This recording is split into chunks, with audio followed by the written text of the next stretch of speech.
আমার নানা বাড়ি পাবনা জেলার চাটমোহর উপজেলার কোনো এক গ্রামে। আমি আমার নানা বাড়ি থেকেই এসএসসি পর্যন্ত পড়ালেখা সম্পন্ন করেছি, কারণ আমার বাবা মা ঢাকাতে চাকরি করত। আমাকে এক্সট্রা সময় তারা দিতে পারত না। আমার এক মামা আমার সমবয়সী হওয়ায় আমাকে আমার নানা বাড়ি খালার কাছে রেখে দেয়। তো যাই হোক, এবার ঘটনায় আসা যাক। শুরুতেই বলতে চাই, এটি একটি বাস্তব ঘটনা এবং আমার সাথেই ঘটা। আমি তখন অষ্টম শ্রেণীর ছাত্র। জেএসসি পরীক্ষা শেষ করে ঢাকায় বেড়াতে আসি বাবা মার কাছে। প্রায় 20 দিন পর ঢাকা থেকে বাড়ি যাওয়ার জন্য এয়ারপোর্ট রেল স্টেশন থেকে চাটমোহরের উদ্দেশ্যে রওনা হই। উল্লাপাড়া নামক একটি স্টেশনে কোনো এক সমস্যার কারণে ট্রেনের লেট হয়। আমি চাটমোহর স্টেশনে নামি রাত প্রায় 11:40। সময়টা ছিল শীতকাল।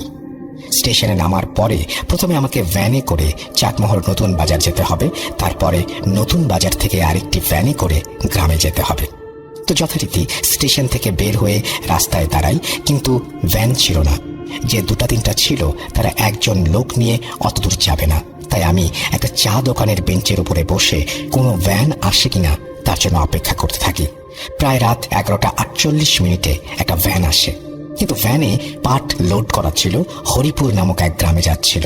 তো অনেক শীত থাকার কারণে আর অনেক রাত হয়ে যাওয়ায় আমি অনেক রিকোয়েস্ট করি। প্রথমে রাজি হচ্ছিল না, পরে আমি একটা ছোট মানুষ, একা এত রাতে কিভাবে যাব এটা উপলব্ধি করে তিনি যেতে রাজি হন। আমি লোড দেয়া পাটের উপরে বসে পড়ি এবং পাট শক্ত করে ধরে থাকি। যাই হোক, আস্তে আস্তে আমরা যাচ্ছি। উনি আমাকে নতুন বাজারে নামিয়ে দেবে। যেহেতু নতুন বাজার গেলে তার একটু বেশি ঘুরে যেতে হবে আর অনেক রাত হয়ে গেছে, সেজন্য আমার কাছ থেকে সে 100 টাকা ভাড়া চেয়েছিল। সে যাই হোক, গাড়ি তো পেয়েছি, এটা ভেবেই আমি অনেক খুশি ছিলাম। বলে রাখা ভালো রাসেল ভাই, আমার বাবা আমাকে একটি ল্যাপটপ আর একটি সিম্ফনি ফোন দিয়েছিল। সেগুলো নিয়ে আমি অনেক খুশি ছিলাম, কারণ তখন 2013 সালে অ্যান্ড্রয়েড ফোন অনেক দুর্লভ ছিল গ্রামাঞ্চলে। পথে অনেকবার আমার বাবা মার সাথে কথা হয়েছে। আমার একা একা যাওয়ার অভ্যাস আছে বলে তেমন চিন্তিত ছিলাম না, কিন্তু প্রথম স্মার্টফোন হাতে পাওয়ায় আমি ট্রেনের মধ্যেই ফোনের সব চার্জ শেষ করে ফেলেছিলাম। শেষবার কথা বলেছিলাম ট্রেন থেকে নেমে এবং বলি যে আমার ফোনে চার্জ নেই, তাই ফোন বন্ধ থাকলে যেন তারা চিন্তা না করে। আর যেহেতু এলাকায় চলে এসেছি, তাই আমার তেমন কোনো সমস্যা হবে না তারা জানতো। অবশেষে ভ্যান চালকের সাথে কথা বলতে বলতে নতুন বাজারে চলে আসি এবং ভাড়া মিটিয়ে তাকে বিদায় দেই। কিন্তু বাজারে নেমে দেখি একটা ভ্যানও নেই। হাত ঘড়িতে সময় দেখি 1:57। লোড গাড়ি হওয়ার কারণে এত সময় লাগছে বুঝতে পারলাম। রাস্তা ছিল মাত্র 9 কিলোমিটার। যাই হোক, নতুন বাজার থেকে আমার বাসা 4 কিলোমিটার। এত রাতে ভ্যান না পাওয়ার কারণে বাজারের পাহারাদার আমাকে বলে, তুমি এত রাতে একা একা ভয় পেতে পারো, তাই বলি যে এখানে পুলিশ বক্সের বেঞ্চে বসে আজান দিলে তারপরে যাও, আমি তোমায় কবরস্থান পর্যন্ত এগিয়ে দিয়ে আসবো। নতুন বাজার থেকে যে রাস্তা দিয়ে আমায় বাড়ি যেতে হবে সেই রাস্তার একটু বিবরণ দেই। প্রথমে বাজার থেকে মেইন রোড দিয়ে 200 গজ সামনে এসে হাতের ডান দিকে চলে গেছে আমাদের গ্রামের রাস্তা। গ্রামের রাস্তার শুরুতেই মানে মোড়েই মসজিদ পার হয়ে বিশাল বাঁশবাগান, তারপরেই আমবাগান, যেটা দিনের বেলাতেই অনেক অন্ধকার। আমবাগান পার হয়েই দুপাশে ধানি জমির মধ্য দিয়ে একটু এগিয়ে কবরস্থান পার হলেই 100 মিটার পরে বসত বাড়ি, তারপরেই আমাদের গ্রাম শুরু। আমাদের বাড়ি গ্রামের শেষ দিকে পড়েছে। তো প্রতিদিন স্কুল, প্রাইভেট ইত্যাদির জন্য এই রাস্তা ব্যবহার করায় আমার কোনো ভয় নেই বললেই চলে এই রাস্তা নিয়ে। তাই আমি বাজার পাহারাদারকে আমার পরিচয় এবং আমার নানার পরিচয় দেওয়ায় সে চিনতে পারে। পাহারাদার আমায় বারবার বারণ করার পরেও আমি বললাম, না না, আমি যেতে পারবো, সমস্যা নেই, আমি রেগুলার এই রাস্তা দিয়ে যাই। তো আমি যখন হাঁটা শুরু করেছি তখন সে বাজারেই লোড থাকা পাটকাঠির গাড়ি থেকে 1 আঁটি পাটকাঠি এবং ওনার কাছে থাকা একটা গ্যাস লাইট বের করে আমার হাতে দিল এবং বলল, যখন তুমি বাঁশবাগান পার হবা তখন তেঁতুল গাছ পার হওয়ার সময় অর্ধেক জ্বালাবা, আর কবরস্থানের আগে একবার জ্বালাবা, যে আগুনে তুমি কবরস্থান পার হতে পারবা। তার দেয়া আগুন আর কাঠি নিয়ে আমি হাঁটা শুরু করি। শীতের রাত, একটু জ্যোৎস্নার আলোতে আমি একা পথ চলছি। যাই হোক, আমি মেইন রাস্তা থেকে নেমে আমাদের গ্রামের রাস্তা দিয়ে বাঁশ বাগানের মাঝামাঝি এসে কিছু পাটকাঠি জ্বালাই এবং তেঁতুল গাছ পাওয়ার আগেই সেটি নিভে যায়। আমি দূর থেকেই কোনো একটা মানুষের মতো কাউকে দেখি এবং ভাবলাম, জ্বালিয়ে আর কি হবে, সামনে তো মানুষই আছে। এই ভেবে এগিয়ে গেলাম, কিন্তু অবাক করা বিষয় হলো সেও আমাদের গ্রামের দিকেই যাচ্ছে। এতে আমি একটু সাহস পাই। এবার আমাকে আর একা যেতে হবে না। তাকে বেশ কয়েকবার ডাকলাম, কিন্তু সে থামে না। উল্টো আমায় বলে, ভাগ্নে, আসো, সমস্যা নাই। আমি তখন একটু দ্রুত হেঁটে তাকে ধরার চেষ্টা করি, কিন্তু পারি না সব সময় সমান দূরত্ব বজায় রাখে। তখন বুঝতে পারিনি যে আজ আমার সাথে কি হতে চলেছে। এইরকম ভাবে আমি আমবাগান পার হয়ে আসি। কবরস্থান পার হওয়ার আগে আমি ওনাকে আবার ডাকি, জোরে ডাকি, বলি, মামা দাঁড়ান, আমি যাব। আর আপনি কোন মামা? আপনার নাম কি? সে আমার কোনো কথার উত্তর দেয় না। আর একটা বিষয় খেয়াল করি যে আস্তে আস্তে লোকটি বড় হয়ে যাচ্ছে। তখন আমি কবরস্থান থেকে 100 গজ দূরে আমি বুঝতে পারি এটা মানুষ না। আমার তখন অনেক কান্না পাচ্ছিল এবং প্রচন্ড ভয়ও পাচ্ছিল। তারপর যখন আমার সামনে তাকাই তখন দেখি লোকটি এত বড় আকার ধারণ করেছে যে আমি দাঁড়ানো অবস্থায় তাকে ঘাড় উঁচু করে দেখি। চোখ দুটো সাদা, যেন অন্ধকারে সাদা আলো। দাঁড়িয়ে আছে কবরস্থানের মধ্যে, আমার দিকে তাকিয়ে আছে, কিন্তু সে আমার কাছে আসছে না। তারপর আমি কোনো মতে গ্যাস লাইট জ্বালিয়ে পাটকাঠিতে আগুন দেই এবং আগুনের আলোতে দেখি অবয়বটা নেই। তখন আমি আবার বাজারের দিকে যেতে শুরু করি এবং অনেক ভয়ে কাঁপা কাঁপা শরীর নিয়ে আমবাগান পার হয়ে যখন তেঁতুল গাছের কাছে যাই তখন দেখি সে অবয়বটা আবার দাঁড়িয়ে আছে। আমি থেমে যাই এবং মাটিতে বসে যাই। আর আমি নড়তে পারছি না, যেন শরীর আমার কাজ করছে না। এবার অবয়বটা আমার দিকে আস্তে আস্তে এগিয়ে আসতে থাকে। আমি জোরে চিৎকার করতে চেয়েও পারি না, আস্তে আস্তে আওয়াজ বের হয়। এত পরিমাণ ভয় পেয়েছি, এত পরিমাণ হয়রান হয়েছে, আমি উঠতে পারছি না। হঠাৎ দেখি পেছন থেকে আমার নাম ধরে কেউ ডাকছে, ইমরান, ভয় পাস না, বারবার বলে। আর আমার কাছে আসে আওয়াজটা, কাছে এসে আমার গায়ে হাত দেয়। দেখি আমার বন্ধু ওমর আমায় বলছে, দূর বেটা, ভয় পাস কেন? বন্ধুকে দেখে একটু সাহস পাই। আমি কিছুই বলতে পারছিলাম না। ওমর আমায় বলে, আরে বন্ধু, বাড়ি যাই। আমার গলা প্রচুর শুকিয়ে যাওয়ায় কথা বলতে পারছিলাম না। সারা শরীরে ঝিম ধরে যাওয়ার কারণে আমি বন্ধুর কাঁধে হাত দিয়ে চলতে থাকি। এক সময় আবার কবরস্থান পার হয়ে আসি। বাড়ি থেকে একটু দূরে, মানে 50 মিটার গেলেই বাড়ি। হঠাৎ কান ভেসে আসে ফজরের আজান। আমি অমনি পড়ে যাই মাটিতে। আমার বন্ধু উঠাও। আমি যার কাঁধে ভর করে আসছিলাম সে কই? কিছু না বুঝেই আমি আবার ভয় পেয়ে দৌড়ে বাড়ি চলে আসি। এসে আমার খালাকে সব বলি। খালা নানাকে বলে। সকালে ভয় পাওয়ার কারণে আমায় কাচি গরম করে পানিতে চুবিয়ে সেই পানি খাওয়ানো হয়। এর পরের দিন আমি আমার বন্ধুকে বিষয়টা বলি। সে বলে, না তো, আমি তো বাসায় ছিলাম, অত রাতে আমি বাইরে যাবো কেন? তারপরে আমাদের মসজিদের ইমাম সাহেবকে বিষয়টা জানালে উনি বলেন, তেঁতুল গাছে অনেক আগে থেকেই একটা খারাপ জিন থাকতো। সেই সময় কিছু লোক এই জিনকে দেখেছিল এবং একজন মারাও গিয়েছিল। তারপর থেকে একা একা কেউ ওদিকে যেত না, বিশেষ করে রাতে। আর আমাকে নাকি যে বন্ধুটি সে যে নিয়ে এসেছিল সে নাকি একটা ভালো জিন। এরপরে আমার সাথে আর কোনো সমস্যা হয়নি। একদিন রাতে সজীবের মামা ব্যবসার টাকা নিয়ে তাদের বাড়িতে আসেন। সেখানে ওই সময় মোটামুটি ভালো অঙ্কের টাকাই ছিল। টাকা সজীবের বাবার হাতে বুঝিয়ে দেওয়ার পরে খানা দানা শেষ করে মোটামুটি রাত হয়ে যাওয়ায় সজীবের বাবা তার মামাকে থাকতে বলেন। উনি না করেন এবং যথারীতি বাড়িতে চলে আসেন। আর ওই দিন রাতেই সজীবদের বাড়িতে চোর আসে এবং যখনই তারা বুঝতে পারে যে বাড়িতে চোর এসেছে তখনই সজীবের বাবা আশেপাশে সবাইকে ডাকাডাকি করে এবং সবাই আস্তে আস্তে চোর টাকা স্বর্ণ যা কিছু ছিল সব নিয়ে পালিয়ে যায়। আশেপাশে সবাই আসে আর ওই সময় নেহালের বাড়ির সবাইও উপস্থিত ছিল, কিন্তু নেহালের আসতে একটু দেরি হয়। নেহালের এই দেরি হওয়াটা সজীবের মা খেয়াল করেন। এটা পরে উনি তার স্বামীকে বলেন নেহালের দেরি হওয়ার কারণ। আর আমি আগেই বলেছি সজীবের মা নেহালের ফলমূল চুরি করে খাওয়ার ব্যাপারটা পছন্দ করতেন না। সেই সুবাদে সজীবের মা নেহালকে চোর মনে করেন। অন্যদিকে সজীবের মার বাবা মানে সজীবের নানা ছিলেন একজন কবিরাজ। তার সাথে জিনও ছিল, যার মাধ্যমে উনি মানুষের বিভিন্ন সমস্যার সমাধান করতেন। তাই সজীবের মা সজীবের নানাকে নেহালের উপর একরকম রাগ নিয়েই বলেন যে, বাবা, নেহালই চোর। কারণ যেদিন আমার বাড়িতে চুরি হয়েছিল ওই দিন আমাদের আশেপাশে সবাই আমাদের বাড়িতে আসে, তখন নেহালের পরিবারের সবাইও এসেছিল, কিন্তু নেহালের আসতে দেরি হয়। আর ওর মানুষের কাছে এই ফলমূল খাওয়ার স্বভাবও আছে, তাই ওকে এমন কিছু করেন যাতে জীবনে আর চুরি না করে। সজীবের নানা বলেন, মারে, সবই বুঝলাম, চুরি না করে যদি থাকে তাহলে তো ছেলেটা শুধু শুধু দোষী হয়ে শাস্তি পাবে। সজীবের মা বলেন, নেহালি করেছে, আপনি ফাফা দেন, জিন চালনা করেন। আচ্ছা, আমি দেখছি। আসলে কারো যদি কিছু চুরি হয় তাহলে ফাঁপার মাধ্যমে চোরকে শনাক্ত করা বিজ্ঞজনদের কাছে শুনেছিলাম। কিন্তু এখানে একটা কথা রয়েছে, আপনি সন্দেহ করে কয়েকজনের নাম দিতে পারবেন, তাদের মধ্যে যদি চোর থাকে চোর বেরিয়ে আসবে। কিন্তু সজীবের নানা শুধু নেহালের ওপরে জিন চালনা করেন, যার ফলে 3 দিনের মধ্যে নেহালের ওপরে তার প্রভাব পড়তে শুরু করে। তার শরীরে গোটা হতে থাকে, শরীর শুকিয়ে যেতে থাকে, যা ছিল খুবই ভয়ানক। কি ভাবছেন এখানেই ঘটনা শেষ? এখান থেকেই ঘটনার মোড় পাল্টায়। যতদিনে সজীবের নানা বুঝতে পারেন নেহালের এসবের সাথে কোনো সম্পর্ক নেই, ততদিনে নেহালের অবস্থা করুণ হয়ে যায়।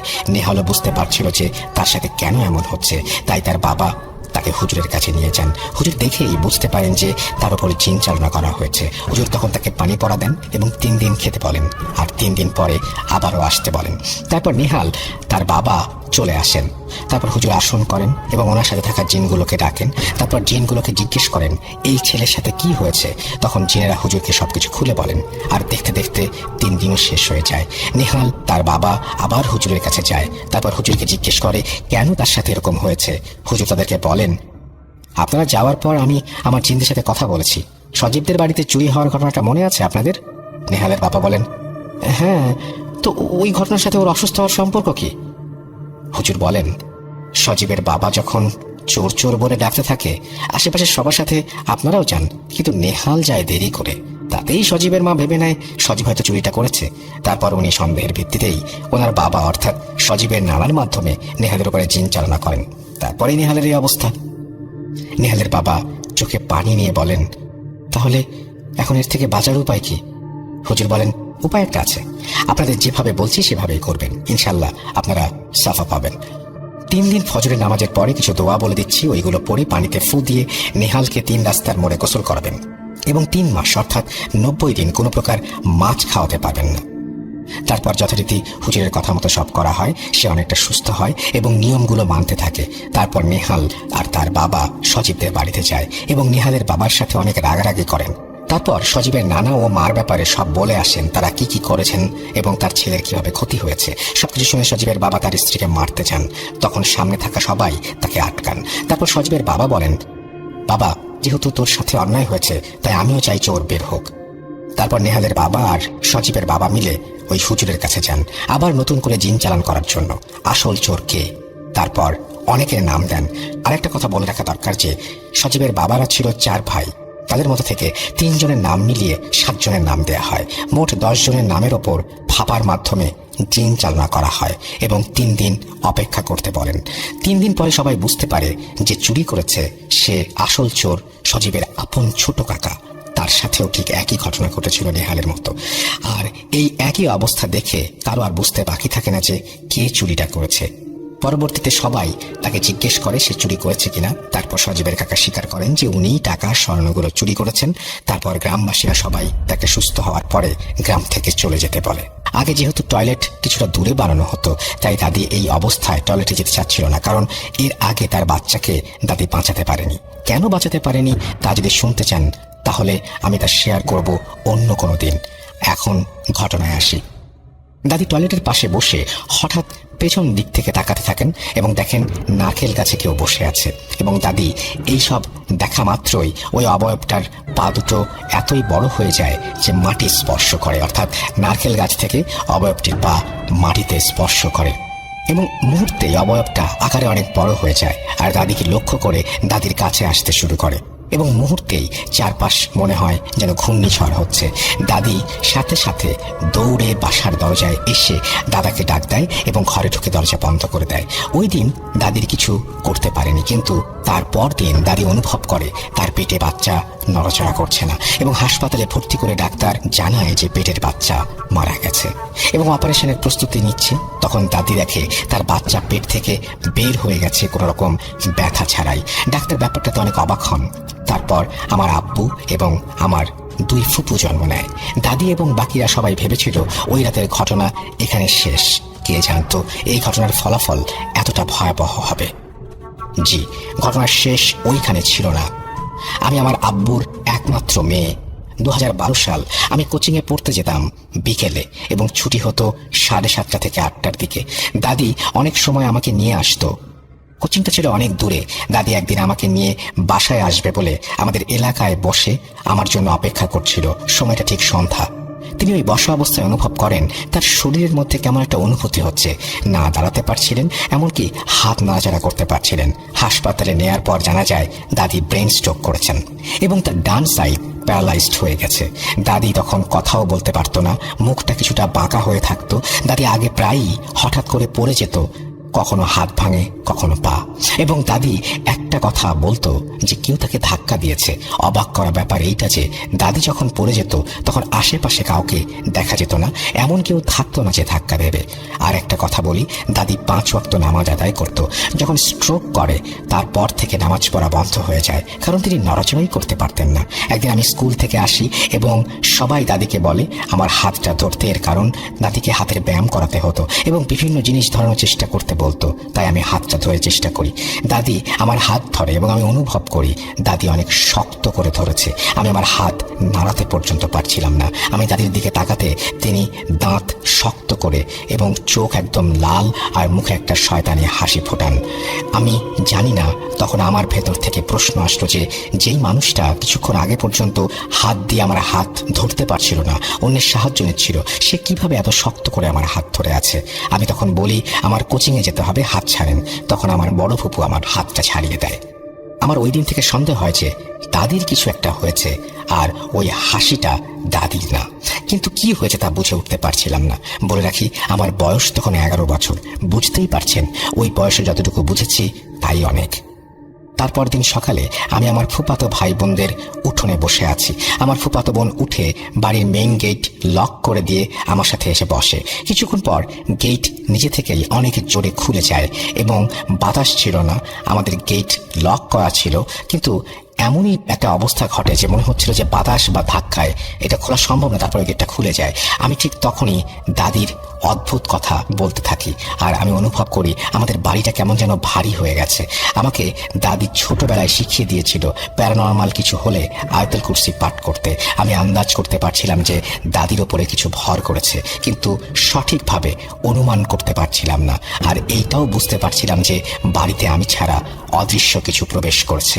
আপনাদের মনে প্রশ্ন উঠতে পারে যে 11 বছর বয়সে এত কিছু আমি কিভাবে বুঝলাম? এই উত্তরে আমি বলবো আমি জানি না কিভাবে বুঝলাম। আমি এইসব ব্যাপারে বুঝতে পারি, হয়তো আল্লাহ আমাকে এইসব ব্যাপার বুঝতে পারার ক্ষমতা দিয়েছেন। আমি এখন এইটাও বুঝতে পারি বাড়ির ঠিক কোন জায়গায় অদৃশ্য কিছু আছে। আমি এখন ঘটনায় আসি। এক সকালে ঘুম থেকে উঠে দেখি বাড়ির সবাই কেমন ভয়ে আছে। আম্মু জানায় যে রাতে দাদি ভয়ানকভাবে আল্লাহ আল্লাহ বলে ডাকছিল এবং কারো কথার উত্তর দিচ্ছিল না, আর চোখ একদম লাল ছিল। ওই রাতে আমার দাদা আমার আম্মু বাসায় ছিল, তাই সবাই ঠিক করলো আজ রাতে আমার ফুপু থাকবেন বাসায়। আমাদের 2টা রুম ছিল এবং 2 রুমের মাঝে দরজা ছিল। আমার দাদা এবং আমার ফুফাতো ভাই এবং দাদি এক রুমে ঘুমায়। আমি, আম্মু, ফুপু আর 6 মাসের মেয়ে আমাদের রুমে ঘুমাই। রাত 3টা হঠাৎ দাদি ভয়ানকভাবে আল্লাহ আল্লাহ করতে থাকে।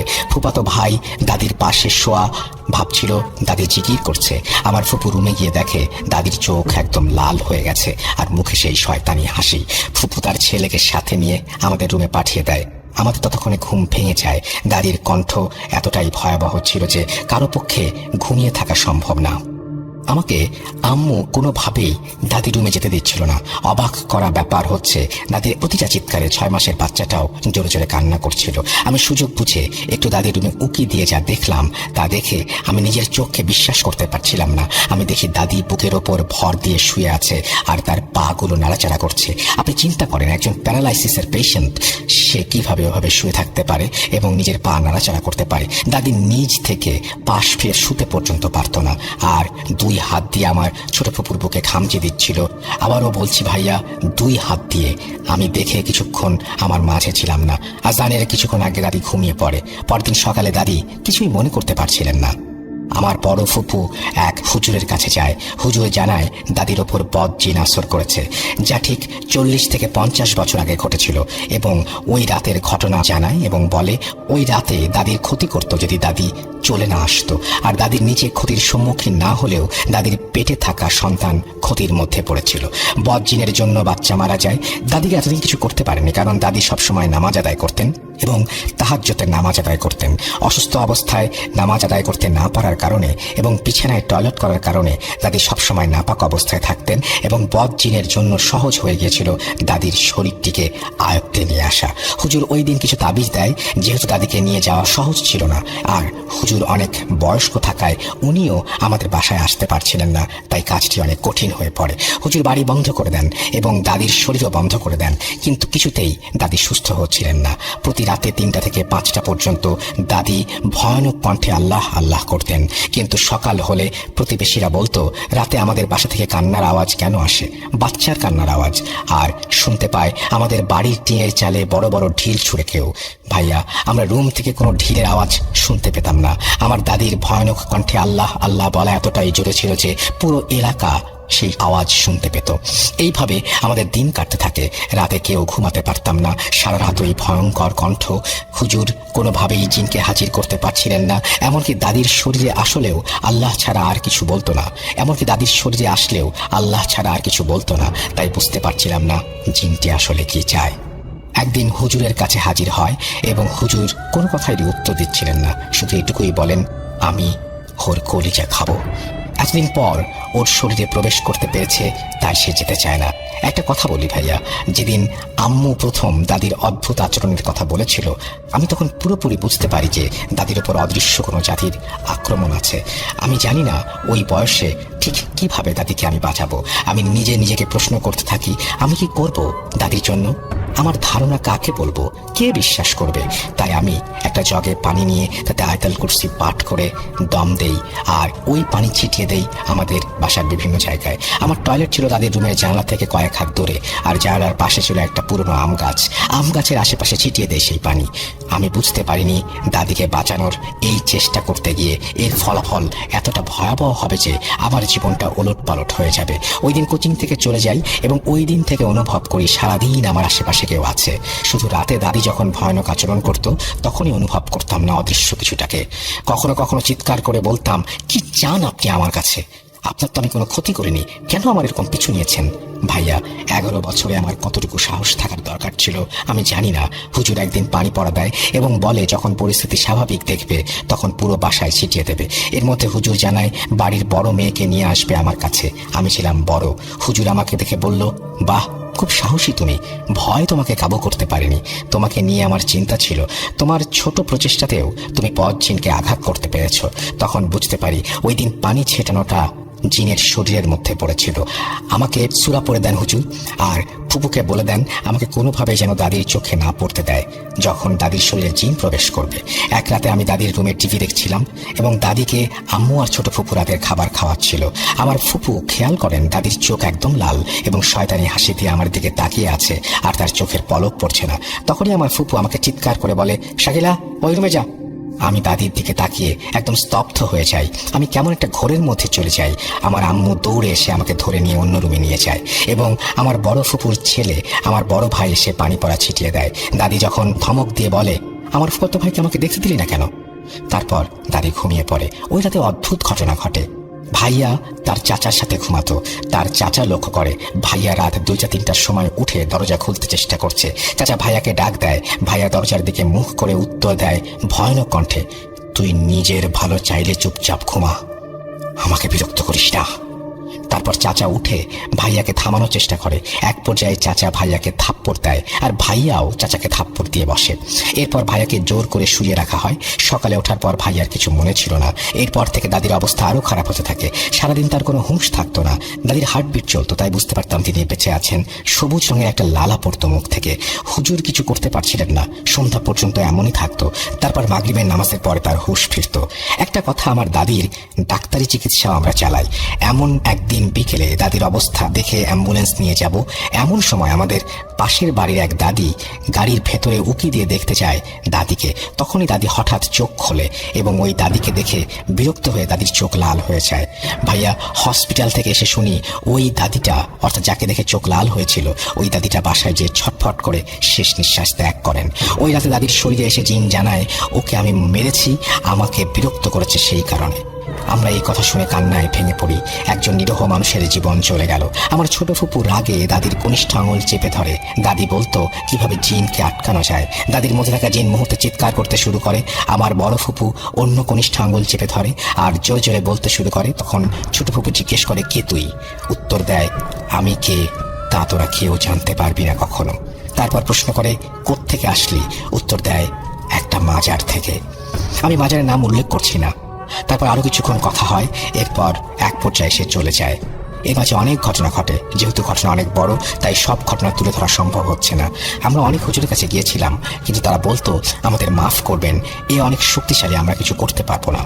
তারপর আগের হুজুর জানায় ওই মাজারে কিছু টাকা দান করে আসো আর ভোগ দিতে বলো, এবং বলে হয়তো এর জন্য বদজিনের নজর দাদির থেকে সরবে। ভোগ দেওয়ার পর দাদির শরীরে সেই জিন আর আসেনি। আর অবাক করা ব্যাপার হচ্ছে, দাদির থেকে জানতে চেয়েছিলাম ওই মাজারে কখনো দাদি গিয়েছিল কিনা।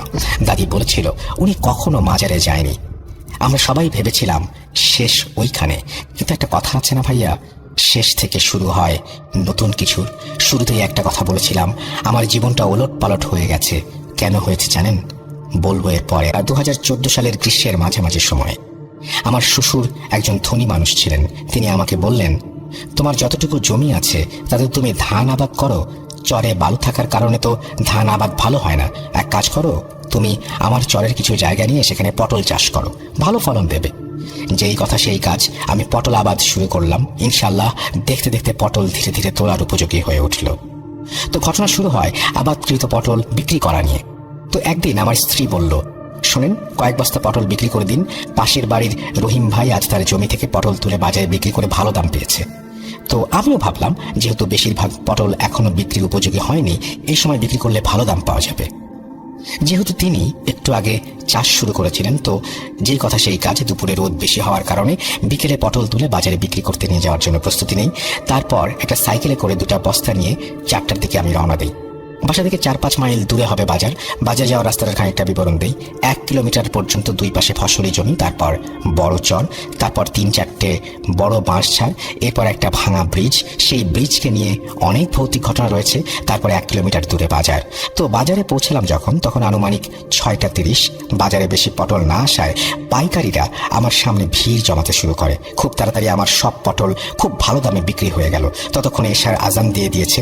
আমি বাজারের এক পাশের এক মসজিদে নামাজ পড়ে রওনা দিলাম। রাত আনুমানিক 8টা।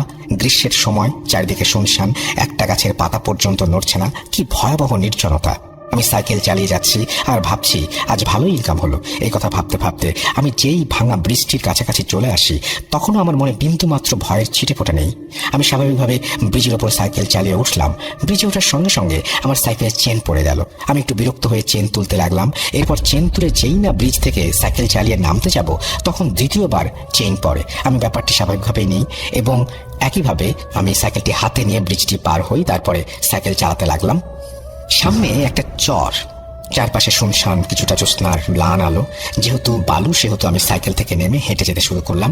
চরের মাঝামাঝি আসতেই সাইকেল যেন পটল নিয়ে যাওয়ার সময় যেমন ভারী ছিল তেমন ভারী হয়ে গেল। আমি ভাবলাম হয়তো বালুর কারণে সেটা হচ্ছে।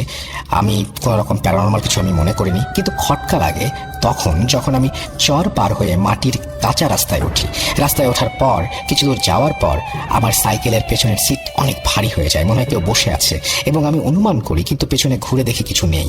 আবার চলতে শুরু করি। কিছু দূর যাওয়ার পর আমার পেছনে কোনো ভারী কিছুর উপস্থিতি আমি অনুভব করতে শুরু করি। আমি সেই অদৃশ্য ভারী জিনিসটির জন্য সাইকেলটা চালাতেই পারছি না। তারপর আমি কিছুটা ভয় পেতে শুরু করি। তখনও আমি কিছু দেখিনি। এরপর আমি যখন বড় বাঁশঝাড়ের সামনে, তখন আমার তৃতীয়বারের মতো সাইকেলের চেন পড়ে যায়। আমি চেন তুলে সাইকেলে বসতে যাব এবং সবেমাত্র চালাতে শুরু করব, সেই সময় বাঁশঝাড় থেকে কর্কশ শব্দ ভেসে আসে, তুই আজ বাড়ি ফিরতে পারবি না, তুই আজ মরবি। এটা শুনেই আমি খুব ভয় পেয়ে সাইকেল জোরে চালাতে শুরু করি। তখন বাড়ি থেকে 1 মাইল দূরে। আমি তখনও জানি না যে আমার জন্য কি চূড়ান্ত বিপদ অপেক্ষা করছে। আমি যখন দুই পাশে ফসলি জমির মাঝ দিয়ে কাঁচা রাস্তা ধরে সাইকেল চালিয়ে যাচ্ছি, আমার সাইকেলের পেছনে ভারী কিছুর উপস্থিতি আমি আবারও অনুভব করি। প্রথমবার ঘুরে পেছনের সিটে দেখি কিছু নেই। যত বাড়ির দিকে এগোচ্ছি ততই যেন সাইকেল ভারী হয়ে আসছে। একবার বিরক্ত হয়ে ভয়ে আমি পেছনে তাকাই, আর মুহূর্তে আমার হার্ট অ্যাটাক করার মতো অবস্থা হয়ে যায়। যা দেখি তা কোনো মানব সন্তানের পক্ষে দেখা সম্ভব না। আনুমানিক 3 থেকে 4 বছরের একটা বাচ্চা তার পেছনের সিটে বাবু হয়ে বসে আছে, আর তার চোখ দুটো ভয়ানক রকমের লাল, হাত দুটো মাটি পর্যন্ত নেমে গেছে এবং হাত দুটো একটু বেশি লম্বা, এবং শরীর তার লোমে ভরা। এক দৃষ্টিতে সে আমার দিকে তাকিয়ে আছে আর মিটমিট করে হাসছে। বাচ্চাটার সারা শরীর চাঁদের মতো জ্বলছে। এটা দেখে আমি আর সহ্য করতে পারলাম না। আমি সাইকেল থেকে এক ঝাঁপ দিয়ে নেমে ফসলি জমির মাছ দিয়ে দৌড়াতে শুরু করলাম। সেই অবয়বটাও হামাগুড়ি দিয়ে আমার পেছন পেছন ঠিক কুকুর যেভাবে দৌড়ায় সেভাবে আসছিল। মনে নেই কি হচ্ছিল, কতক্ষণ ধরে আমরা এরকম ছোটাছুটি করছিলাম। মনে হচ্ছিল বারবার আমাকে ধরে ফেলবে। এক সময় হঠাৎ করেই খেই হারিয়ে পড়ে যাই। তারপর আমার আর কিছু মনে নেই। এরপর আমি আমার নিজেকে আমার বাড়িতে আবিষ্কার করি। তখন আমার মাথায় প্রচন্ড ব্যথা, গায়ে জ্বর। এরপর 1 সপ্তাহ পর আমি সুস্থ হই। কবিরাজের কাছে ঝাড়ফুঁক নিতে যাই। ভালো আছি, তবে মাঝে মাঝে স্বপ্নে সে অবয়বটিকে এখনো দেখি। আমার মুখের দিকে তাকিয়ে অনবরত সে হেসে চলেছে। আমি সুস্থ হওয়ার পর সব ঘটনা সবাইকে খুলে বলি। যে ঘটনাতে এক্স্যাক্টলি সুপারন্যাচারাল বা প্যারানর্মাল কিছু আছে, বা যে ঘটনাটি আমার সাথে ঘটেছে সেটা আমরা লজিক্যালি এক্সপ্লেইন করতে পারছি। তো আমি আর সময় নষ্ট না করে সরাসরি ঘটনা চলে যাই। ঘটনাটি ঘটে 2023 সালের ফেব্রুয়ারি মাসে। আমি আমার সব বন্ধুদেরই ছদ্মনাম ইউজ করবো, আসল নামটা ইউজ করবো না ওদের প্রাইভেসির কারণে। আমার বন্ধু জিদান, সে মালয়েশিয়া একটা ইউনিভার্সিটিতে পড়ে। তো সেমিস্টার ব্রেকের কারণে ফেব্রুয়ারিতে সে বাংলাদেশে ব্যাক আসে। ব্যাক আসার পর আমাদের সব বন্ধুদেরকে একদিন সে তার বাসায় দাওয়াত দেয়। তো বাসাটি হচ্ছে সাভারের একটা সোসাইটির ভিতরে। সোসাইটিটা খুব বড় এবং খুব সুন্দর। তো আমরা একদিন সব বন্ধুরা মিলে ওর বাসায় যাই এবং ডিসাইড করি যে যেহেতু অনেকদিন ধরে দেখা হয় না আর কথাবার্তা তেমন হয় না, সেদিন রাতটা আমরা ওর বাসায় কাটাবো।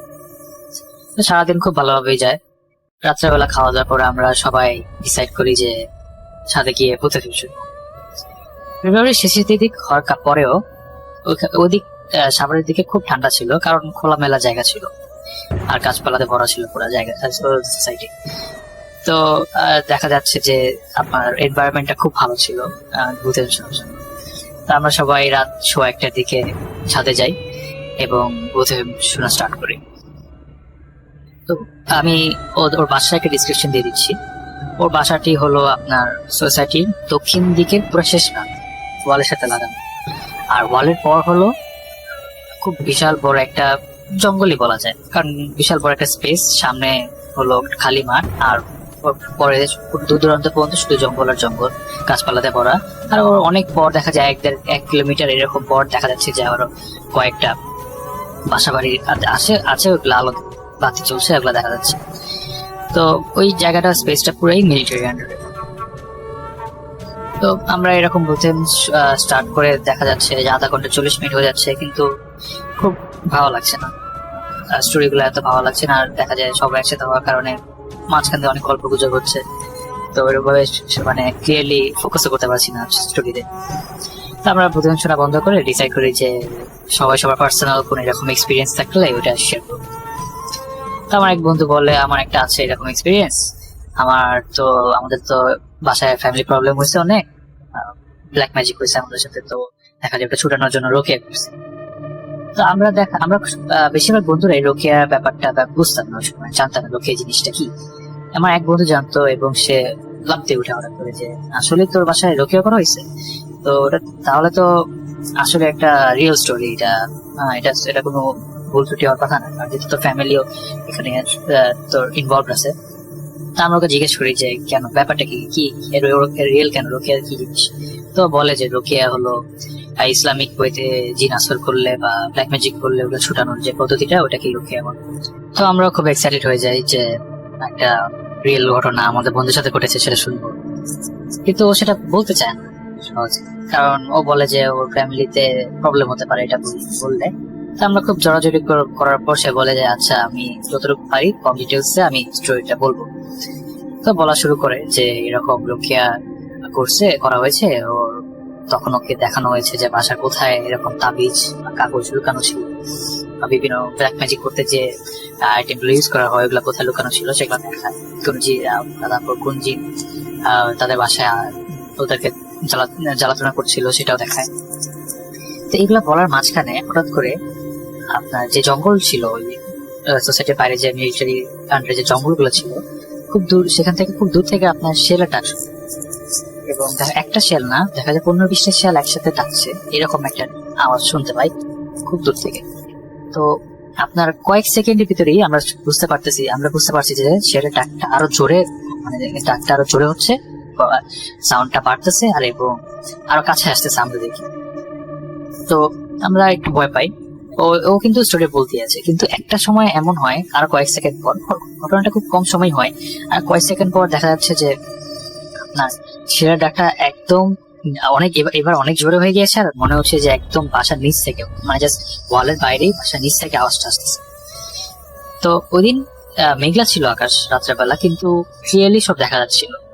আর এবং আপনার আমাদের বাসার যে মানে ওয়ালের বাইরে ফার্স্টের দিকে সামনে কিন্তু শুধু মাঠ ছিল খালি, ওর পরের দিক থেকে একটু পরে গিয়ে জঙ্গলগুলা গাছপালাগুলা। তো শেয়াল যদি এত সামনে এসে পড়ে তাহলে কিন্তু আমি ক্লিয়ারলি দেখতে পারবো, আমরা ক্লিয়ারলি দেখতে পারবো যে শেয়াল স্বপ্ন দেখতে পারলে একটা দুটো তো দেখতে পারবো যে দৌড়াদৌড়ি করছে, কিন্তু আমরা মাঠে কিছু দেখতে পারি, মাঠটা পুরো খালি ছিল। কিন্তু ঠিকই নিচ থেকে শেয়াল ডাকগুলো শোনা যাচ্ছে, খুব অনেক জোরে শেয়ালের ডাক। কারণ 15-20টা শেয়াল যদি আপনার বাসার নিচ থেকে চিলাচিলি করে চিৎকার করে অবশ্যই সেটা খুব জোরে হবে। আমার খুব ভয় পেয়ে যাই। তো আমার বন্ধু তো স্টোরি কন্টিনিউ করতে পারে না, মানে এমন মনে হচ্ছে যে ওকে কন্টিনিউ করতে দিচ্ছে না ছেলেটা খোলা। তো আমার খুব ভয় পাই এবং আমি আমার বন্ধু জিদান একসাথে আয়াতুল কুরসি পড়া শুরু করি। তখনও চিলাচিলি চলছে শেয়ালের, কিন্তু যেই আয়াতুল কুরসি আমরা পড়া শেষ হয় সাথে সাথে শেয়ালের ডাকগুলো বন্ধ হয়ে যায়, পুরো পিন অফ সাইলেন্স হয়ে যায়। এমন মনে হয় যে কিছুই হয়নি, এতক্ষণ কোন ছেলে ডাক কোন ছেলে নিয়ে আসা করছে, কিছু হয়নি, এমন সাইলেন্ট হয়ে যায় পুরো এনভায়রনমেন্টটা। তো আমরা খুব ভয় পাই অবশ্যই, কারণ ও এমনি বলছিল যে বললে সমস্যা হতে পারে। তারপর বলার মাঝখানে এরকম কিছু একটা হয়ে গেছে, তো আমরা তখন আর সাথে থাকি না, এসে পড়ি। তা আমি আসলে ভাই আমি সেটাই এক্সপ্লেন করতে পারছি না যে এমন একটা জিনিস কেন হলো। যদি শেয়ালের বুঝতে পেরেছি যে আপনার খোলা মাঠ থাকার কারণে ভয়েস ইকো করে, ভয়েসটা আরো কোনো ভয়েস বা চিৎকার চেঁচামেচি হলে আরো জোরে আসে, দূর থেকে মনে হয় যে আরো কাছে জিনিসটা, কিন্তু আওয়াজটা অনেক দূরে থেকে আসতেছে, বাট মনে হচ্ছে যে অনেক কাছে।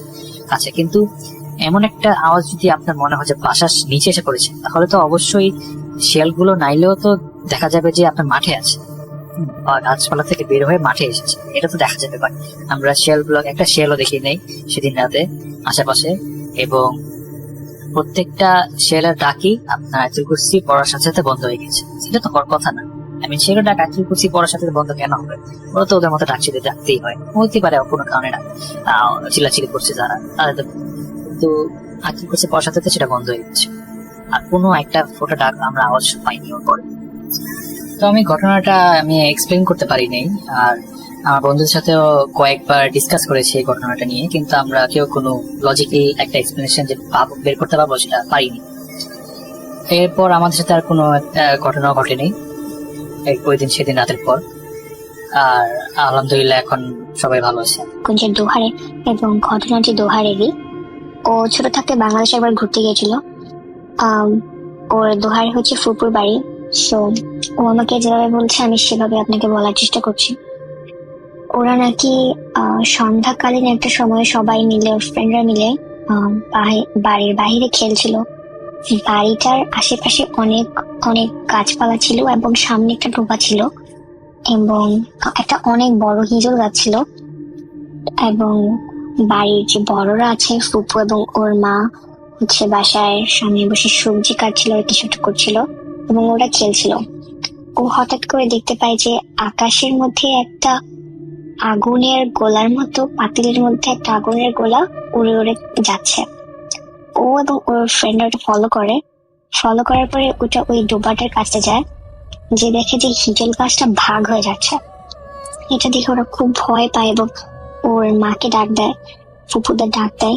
ওনারা তড়িঘড়ি করে আসার পরে দেখে যে ওই গাছটা দুভাগে ভাগ হয়ে যাচ্ছে এবং ওই পাতিলাটা ওটার মধ্যে ঢুকে যাচ্ছে এবং ঢুকে ওটা আস্তে আস্তে হয়ে গেল, পুরো মিশে গেল গাছটা, মানে যে কিছুই হয়নি এরকম একটা কিছু হলো। এই জিনিসটা সবাই দেখলো, সবাই দেখে তো খুব ভয় পেয়ে গেল। বাট এরপরে আর কিছুই হয়নি, এই জিনিসটা হয়েছে। এবং ও এটা আরো একবার দেখেছে, এটা ছিল খুব আগের ঘটনা এবং রিসেন্টলি ও দেখেছেন করোনার পরে। এটা আমাদের বিয়ের পরে, আমরা তখন দেশে ছিলাম, লকডাউনের মধ্যে ও এবং ওর ফ্রেন্ডরা মিলে আড্ডা দিচ্ছিল একটা খোলা মাঠের মতো জায়গায়। তো ওইখানে ওরা সন্ধ্যাকালীন সময় আড্ডা দিচ্ছিল সবাই মিলে, ওর ফ্রেন্ডরা ছিল, ও ছিল। হঠাৎ করে দেখতে পায় যে আকাশের মধ্যে এই সেম ছোট করে যে আগুনের পাতিলাটা দেখেছিল, ওই সেম আগুনের পাতিলাটা উড়ে উড়ে আসছে। ওরা ওটা দূর থেকে লক্ষ্য করে, কারণ এরকম জিনিস তো অনেক উজ্জ্বল জিনিসটা দেখা যাচ্ছে। ওটা দেখে বুঝতে পারে, ওর আগের কথাটা মনে পড়ে যায়।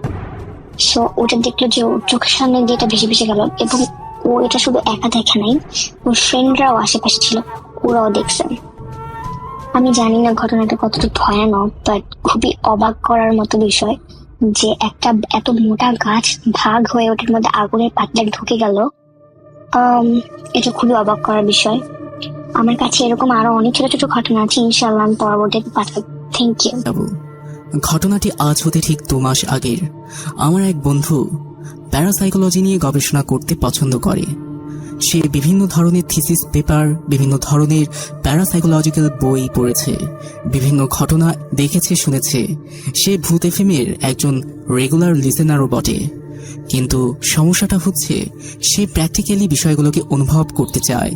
কেননা যা সে শুনেছে বা যা সে পড়েছে সে ততক্ষণ না বিশ্বাস করতে পারবে যতক্ষণ না তার সাথে সেটা ঘটবে। কিন্তু সে বাস্তবের সম্মুখীন হতে পারেনি। 3 বছর যাবৎ সে এই বিষয় নিয়ে ঘাটাঘাটি করছে। তার অতি আগ্রহ দেখে হয়তো 2 মাস আগে তার সাথে এই ঘটনা ঘটে গেছে। আসলে আমরা যদি নেগেটিভ এনার্জির প্রতি আকৃষ্ট হই তবে তারা অবশ্যই আমাদেরকে খুঁজে নেবে। মূলত এই শিক্ষাটি আমি আমার এই বন্ধুর ইচ্ছে হতে পেয়েছি, এই ঘটনা হতে শিখেছি। তো আজ হতে ঠিক 2 মাস আগে আমার বন্ধু তার কলিগদের সাথে একটি জনবহুল পর্যটক কেন্দ্রে অবস্থান করে ঘুরবার জন্য। সেই পর্যটক কেন্দ্রের আশেপাশের একটি হোটেলে তারা অবস্থান করে। হোটেলের কোনো ভৌতিক ইতিহাস নেই, আমি আগেই বলে রাখছি। আমার বন্ধু একা ঘুমোতে পছন্দ করে, তাই সে ব্যক্তিগত একটি রুম নিয়ে নিল। ঘটনাটি ভ্রমণের 2য় দিন রাতের বেলা ঘটেছিল। ঘটনাটিতে বিশেষ কোনো বিষয় ছিল না, কিন্তু ভৌতিক ছিল। যেসব ঘটনা আমরা সচরাচর শুনে এসেছি সেসব বিষয়ই ঘটেছিল। কিন্তু একবার ভাবুন তো, যে সেই ঘটনাগুলো বাস্তবে আপনার সাথে ঘটছে, আপনি এটা শুনেছেন কিন্তু আপনার সাথে ঘটছে, তখন সেই সাধারণ ঘটনাও আপনার কাছে কেমন লাগবে? আমার বন্ধু যেভাবে বলেছিল আমি ঠিক একইভাবে এই ঘটনাটাকে বর্ণনা করছি। রাত তখন 2টা বাজে। আমার ঘুম হঠাৎ ভেঙে গেল। মনে হলো কেউ আমার হাতের উপর হাত রেখেছে। আমি যখন হাতটা উঠলাম তখন দেখলাম আমার হাতে একটা আঁচড়ের দাগ। কিন্তু আমার খুব ভালোভাবে মনে আছে যে আমার হাতে কোনো আঁচড়ের দাগ ছিল না। দাগটা খুব অদ্ভুত, মানে জায়গা থেকে রক্ত বের হচ্ছিল না, কিন্তু আমার হাতের মাংস অব্দি জায়গা কেটে গেছে। আমি উঠে বসলাম। আমি ব্যথা অনুভব করছিলাম না। আমি উঠে বাথরুমে গেলাম। ধীরে ধীরে একটা শব্দ, মানে মনে হচ্ছে যে কেউ ধীরে ধীরে কথা বলতে বলতে আমার কানের কাছে চলে আসছে। ধীরে ধীরে আমার কাছে চলে আসছে। আমার কিছুটা ভয় করছিল, কিন্তু সাথে আমি খুব উৎসাহিত ছিলাম, কারণ আমি প্রথমবার অলৌকিক কিছুর সম্মুখীন হচ্ছিলাম। কিন্তু আমি জানি না যে আমি যে বিষয়টির সম্মুখীন হচ্ছি সেই বিষয়টি কতটা ভয়ানক। এরপর আমি পিছনে ফিরে দেখলাম যে আমার পিছনে কিছু আছে নাকি। দেখলাম যে কিছুই নেই। আমি রুম থেকে বের হলাম। বেরিয়ে দেখলাম রুমের মধ্যেও কোনো কিছু নেই, কিন্তু আমার বালিশ বিছানার উপরে ছিল না। আমার বালিশ ছিল আমার বিছানা থেকে প্রায় 10 মিটার দূরে পড়া। আমি একটু অবাক হলাম, হয়তো আমার রুমের মধ্যে কিছু একটা আছে, এমনটি আমি অনুভব করলাম। আমার কানের কাছে ফিসফিস শব্দ হওয়াটা বন্ধ হয়নি, সেটা আরো বাড়ছিল এবং প্রতি মুহূর্তে বাড়ছিল। আমি 1 গ্লাস পানি খেয়ে চুপচাপ ঘুমিয়ে পড়বার ভান করলাম, যেন আমি ঘুমিয়ে পড়লে যে অলৌকিক বিষয়টি সেখানে অবস্থান করছিল আমি যেন সেই বিষয়টিকে দেখতে পারি সরাসরি। কিন্তু বিষয়টি উল্টো হয়ে দাঁড়ালো। শব্দটা এতটাই তীব্র হচ্ছিল যে আমি নিজেকে ধরে রাখতে পারলাম না। আমি হঠাৎ বেহুশ হয়ে গেলাম। যখন আমার হুঁশ এলো তখন আমি আবিষ্কার করলাম যে আমার আশেপাশে আমার কলিগরা অবস্থান করছে। তারা আমাকে প্রতিনিয়ত জিজ্ঞাসা করছে যে কি হয়েছে। তারা ডুপ্লিকেট চাবি দিয়ে রুমের দরজা খুলেছে। রুমের দরজা খুলে দেখেছে যে আমি বেহুশ পড়ে আছি। কিন্তু শুধু বেহুশ পড়েছিলাম না, আমার গলায় লাল দাগ ছিল, যেন কেউ আমার গলা চেপে ধরেছিল। আমার হাতে কাটার চিহ্ন ছিল, নখের আঁচড় ছিল, আমার পায়ে ঘা হয়ে গেছিল। তারা আমার এই অবস্থা দেখে তাৎক্ষণিক নিকটস্থ হাসপাতালে ভর্তি করে আমায়। 16 ঘন্টা পর আমার হুঁশ ফিরেছিল। রাতের বেলা কি হয়েছে তার কোনো উত্তর আমার কাছে নেই। করছিল না, মানে এক জায়গায় একদম বসেছিল, লড়ছিল না। তো 4-5 মিনিট বসে থাকার পর ও হঠাৎ করে চলে যাচ্ছিল। তো চলে গেল। তো আমরা এরকম কিছু ভাবিনি। তো এর প্রায় 1-2 দিন পর শুনতে পারি ওই ভাইটা নাকি খুবই অসুস্থ হয়ে গেল। মানে কোনো কিছু খেলে বমি করে দিত, কোনো কিছুই খাচ্ছিল না, মানে এক ধরনের মানে রোগা হয়ে গেছিল, অনেক শুকিয়ে গেছিল। তো আমরা যাই ওই ভাইকে দেখতে, গিয়ে দেখি ওর পিঠে মানে পুরো শরীরে কালো কালো কি দাগ হয়ে পুরো শরীর একদম কালো দাগে ভরে গেছিল। তো অনেক ডাক্তার দেখাইছিল, কিন্তু ডাক্তাররাও বুঝতে পারছিল না যে কি হয়েছে। আবার অনেক মানুষ বলছে যে মৌমাছি কামড়েছে, কিন্তু ডাক্তাররা কিছুই বলতে পারছিল না। তো কোনো কিছু না দেখে মানে কোনো ডাক্তাররাই কিছু করতে পারছিল না। তো ওনারা সিদ্ধান্ত নিল যে একটি কবিরাজ ডেকে দেখা যাক। তো আমাদের গ্রামে এক কবিরাজ ছিল, তো উনি আসার পর দেখে। তো দেখার পরে যেটা বলে রাসেল ভাই, আমরা যেই দিন বললাম আমাদের মাথায় বসেছিল 4-5 মিনিট। তো ওইখান থেকে যাওয়ার একটা রাস্তা পড়ে ওদের বাড়িতে। তো রাস্তাটার বিবরণ দেই কিছুটা। তো রাস্তার মাথা থেকে কিছুক্ষণ গেলেই ডান পাশে একটি বাঁশঝাড় আর বাম পাশে একটি বাঁশঝাড়। তো এর প্রায় 20 পা হাঁটলে সামনে একটা বট গাছ ছিল, আর বট গাছ থেকে আর 50 মিটার দূরে একটি কবরস্থান ছিল। আর কবরস্থানটি ছিল হচ্ছে হাতের বাঁ পাশে, আর ডান পাশে ছিল ধান ক্ষেত। তো কবিরাজ বলল যে ওই ধান গাছের মানে হচ্ছে কবরখানার কাছ দিয়ে যাচ্ছিল। তো ওইখানে একটি দুষ্ট জিন বসেছিল। তো ওকে দেখে জিনটি ওকে ক্ষেতের মধ্যে 2-3 বার আছাড় মারছিল। তো এভাবে লোকজনের মুখে শোনা যায় যে যারা প্রতিবন্ধী মানসিকভাবে তাদের শরীরে একটু শক্তি বেশি হয়। তো কবিরাজ বলল ওর শরীরে শক্তি বেশি ছিল বলে ও বেঁচে আছে এখনো, নয়তো ওইখানে জিনটি ওকে মেরে ফেলতো। তো এভাবে কবিরাজ বলে পানি পড়া দিয়ে ঝাড়ফুঁক করে চলে গেল। তো এরপরেও কিন্তু রাসেল ভাই ঠিক হচ্ছিল না। তো ডাক্তার দেখাচ্ছিল, হাসপাতাল নিয়ে গেছিল, মানে অনেক রোগা হয়ে গেছিল, প্রায় একদম শুকিয়ে কাঠ হয়ে গেছিল। তো হঠাৎ একদিন আমরা শুনতে পারি যে ওই ভাইটি হাসপাতালেই মারা গেছে। তো রাসেল ভাই এটা যে কিভাবে হলো, কিভাবে মারা গেল, এটা কিছুই জানতে পারছি না, মানে ডাক্তাররাও বলতে পারিনি। আবার কবিরাজ বলেছিল যে ওইখানে জিন এভাবে আর কি খেতে আছাড় মারছিল। তো এটা প্যারানর্মাল নাকি প্যারানর্মাল রাসেল ভাই সেটা বলতে পারি না। আর আমি ভূত এফএনএফ শুনতাম অনেক আগে থেকে, আমার বাবা শুনতো, কিন্তু ভূত.com বের হওয়ার পরে আমার বাবা শুনে না, আমি শুনি। তো রাসেল ভাই ভূত.com আর ভূত এফএনএফে এটাই আমার সর্বপ্রথম ঘটনা। আগে পরে কখনো কাউকে কোনো ঘটনা পাঠাই নাই। তো রাসেল ভাই এটাই আমার প্রথম। যদি ঘটনাটি ভালো লাগে তাহলে সিলেক্ট করবেন। আমার কাছে আরো একটা ঘটনা আছে, এটা সিলেক্ট হলে আমি ওইটাও পাঠাবো।